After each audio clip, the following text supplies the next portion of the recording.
Hi hello friends, welcome to my channel. இன்றைக்கி நம்ம என்ன பார்க்க போகிறோன்னா, ஜரி த்ரெட்டில் நம்ம செயின் ஸ்டிச் எப்படி போடுறதுன்றது வீடியோவில் பார்த்துருப்போம்.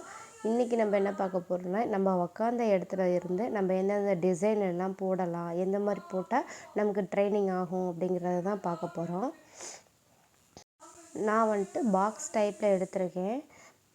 அதாவது இந்த இந்த டைப்பில் நீங்கள் ட்ரை பண்ணும்போது நம்ம இடத்துல நமக்கு வந்துட்டு ட்ரை பண்ணும்போது எல்லா இடத்துலையுமே பெண்ட் ஆகும். நம்ம உக்காந்த இடத்துல இருந்தே அந்த ஸ்டிச் கற்றுக்குறோன்னும் போது நமக்கு என்ன ஆகும், கம்ஃபர்டபுளாகவும் இருக்கும். ஜரி த்ரெட்டில் நான் பழகும்போது எனக்கு கம்ஃபர்டபுளாக தான் இருந்துச்சு. நான் ஃப்ரீயாக தான் பழகினேன். எனக்கு எந்த ஒரு ஸ்ட்ரகுல்ஸும் இல்லை. கரெக்டாக தான் எனக்கு வந்துச்சு. டேனிங்லேருந்து டேன் பண்ணும்போது ஒரு ஸ்டிச்சு செயின் ஸ்டிச் குட்டி செயின் ஸ்டிச் போட்டு தான் திருப்பணும். தெளிவாக தான் எனக்கு வந்துச்சு. ரொம்ப ஒன்றும் இரிட்டேட்டிங்லாம் ஆகலை. ஃப்ரீயாக தான் நான் பண்ணேன். மைண்ட் ரிலாக்ஸாக தான் பண்ணேன். இந்த டைப்பு நான் இங்கிட்டு போட்டிருக்கேன் பாருங்கள், நெளிஞ்சு அது. அப்புறம் வந்துட்டு நீங்கள் எந்த டிசைன் போடுறீங்களோ அந்த டைப் ஃபுல்லாகவே நீங்கள் போட்டு ட்ரை பண்ணி பாருங்கள். நான் நெக்ஸ்ட் வீடியோவில் வந்து நான் எந்தெந்த ஆங்கிள்லாம் உக்காந்த இடத்துல இருந்தேன், நான் எந்தெந்த ஆங்கிளில் போட்டேன் அப்படின்றதெல்லாம் உங்களுக்கு நான் காட்டுறேன். ஜரி த்ரெட்டில் நீங்கள் வந்துட்டு போடும்போது இந்த பாக்ஸ் டைப் போட்டு பழகுனீங்க அப்படின்னா உங்களுக்கு ஈஸியாக இருக்கும்.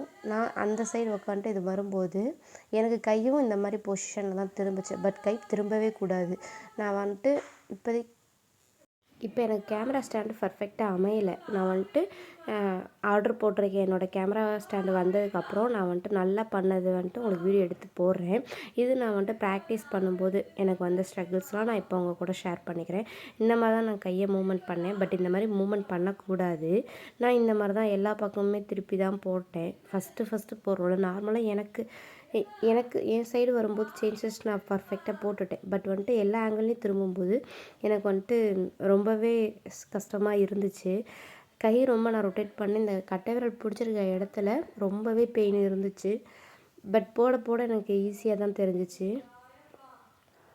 அவ்வளோதான் ஃப்ரெண்ட்ஸ். இது வந்துட்டு என்னோடய எக்ஸ்பீரியன்ஸ் இதில் நான் ஷேர் பண்ணியிருக்கேன். உங்களுக்கு இது மாதிரி இருந்துச்சு அப்படின்னா கண்டிப்பாக லைக் பண்ணுங்கள். நீங்கள் வந்துட்டு மனசை விட்டுறாதீங்க. நெக்ஸ்ட் என்னோடய வீடியோவெல்லாம் பாருங்கள். உங்களுக்கே கான்ஃபிடென்ட் வரும். வாங்க எல்லாருமே சேர்ந்து ஆரி பழகலாம். தேங்க்யூ. இந்த வீடியோ யூஸ்ஃபுல்லாக இருந்துச்சுன்னு நினைக்கிறீங்கன்னா இந்த வீடியோவுக்கு ஒரு லைக் பண்ணிவிட்டு எனக்கு சப்போர்ட் பண்ணுங்கள் ஃப்ரெண்ட்ஸ். தேங்க்யூ.